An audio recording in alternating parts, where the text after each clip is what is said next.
speaking of the Joker, they want to do Death in the Family. Ooh, a live action Death in the Family. So for So, people that don't know, that already implies that they need a Robin. exactly. For people that don't know, Death in the Family is when the Joker kills Jason Todd, the second Robin after Dick Grayson. So yeah, that would imply that they're going to have, I would assume, Jason Todd. I wouldn't imagine that they would kill Dick Grayson, but you also have to figure, I mean, that would be quite a time jump because this is supposed to take place in year 2 of Batman's journey. He hasn't even had Dick Grayson yet. But I think this would be a really interesting way to do Joker again, because it would be just so different from Heath Ledger, or even Michael Keaton. It's unestablished Joker that he's already tangled with. I'd love it if in this movie they even, when they're talking about the Riddler, they're like, oh, this is like the clown all over again, or some like little throwaway line to let you know that like, oh, he's already dealt with Joker.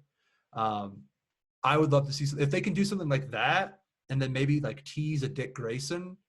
I think you could get away with doing Death in the Family next, but you'd almost want to wait until the third film.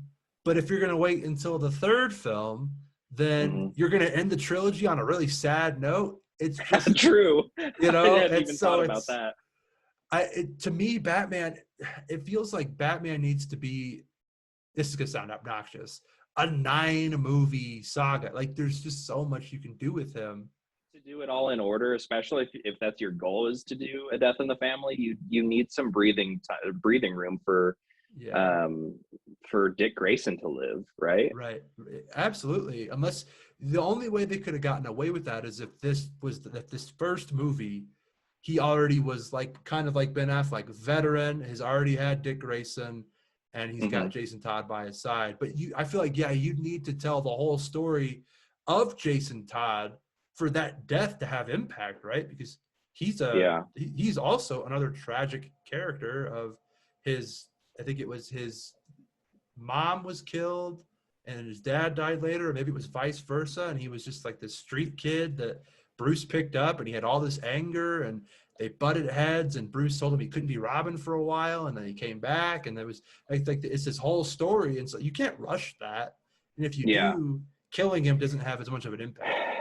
If you're gonna rush it and you're gonna do Death in the Family as the third one, I think the only good way to do it is to introduce Dick Grayson in the first one towards the end, not as Robin, and then maybe have like a post-credit scene where Batman invites him to be Robin, and then open up with you'd have to do a time jump between the between the first and second, and then have Dick Grayson break off from Batman in the second one, and have the drama be, the drama of the movie kind of has to do with that relationship, and then your satisfying conclusion of that movie, of the second movie, is Batman allowing Dick to be his own character, his own Nightwing, exactly, and then him taking on a new Robin.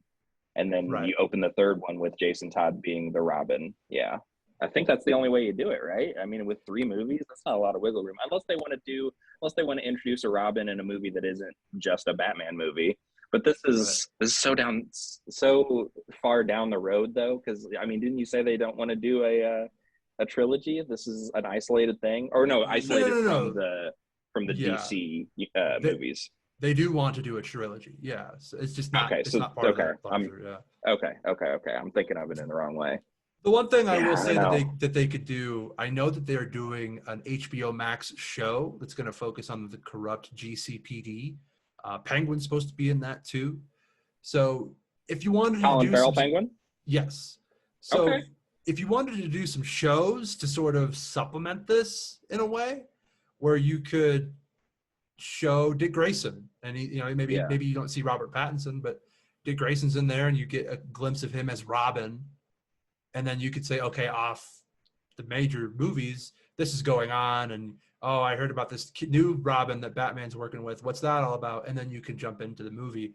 You'd have to do it if you weren't going to do it in movies. You'd have to do it in shows, which they could do, and I'd watch. But Yeah, it's I would just actually like that a lot because I mean, a show just, in my opinion, not to crap on movies, but a show gives you a lot more time to fully develop characters. mhm. And when you know the shows that have been coming out lately that are only like 6 or 7 episodes, like they do a pretty good job of getting you into the action, getting you to care about the characters quickly, and you know, present a story that's good and satisfying and doesn't drag on. So Absolutely.